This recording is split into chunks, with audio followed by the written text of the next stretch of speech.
Donc ici deux techniques, la technique du tissage et la technique du tressage. Alors pour la technique du tissage, nous avons des feuilles qui vont rester fixes et des feuilles qui vont venir se tisser par rapport à ces premières feuilles que je vais appeler les trames. Donc il va s'agir de faire du dessus-dessous en fait, exactement comme on ferait si on devait tisser pour réaliser un tapis par exemple. Hop là.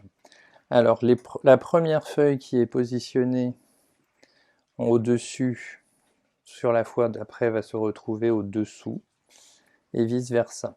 Donc à chaque fois on alterne entre le dessus et le dessous.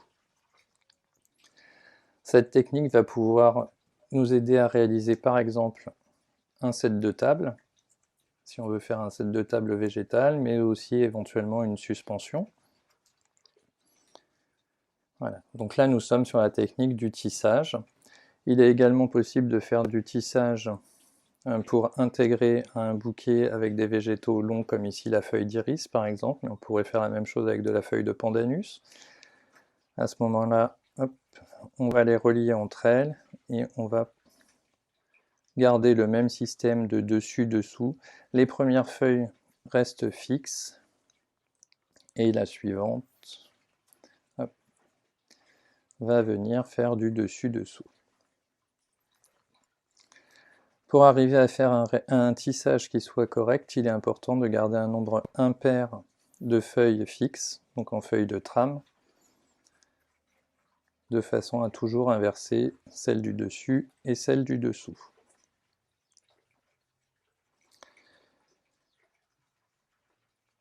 C'est également pratiqué sur les feuilles de quincia par exemple ou d'areca qui sont des grandes feuilles, et là on utilisera la feuille en partant de la base, on va partir du premier foliole et on va remonter au fur et à mesure. Donc ici nous avons une technique de tissage. Il est aussi possible de faire avec, ici c'est de la feuille d'iris, mais avec du bergrasse par exemple, un système de tressage. Donc le rendu est différent. Pour le tressage, on va utiliser pareil, des feuilles qui sont reliées entre elles. Et là, comme avec des cheveux, on va réaliser donc une tresse. Ces deux techniques qui sont souvent confondues ou associées. Donc en fonction des habitudes de chacun, il peut être aussi très intéressant de faire un tressage avec du bergrasse tout autour d'un bouquet par exemple.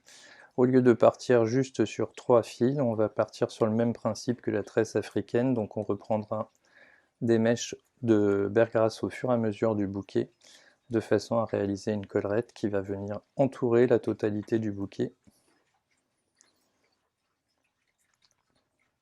Voilà.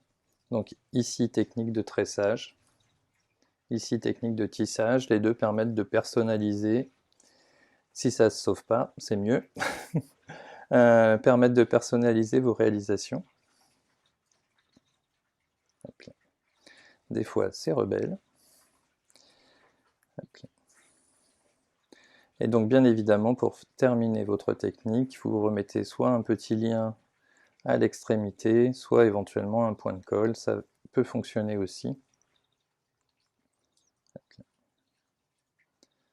Donc ici, je vais mettre simplement un petit fil. Voilà. De façon à ce que ma tresse ne se sauve plus.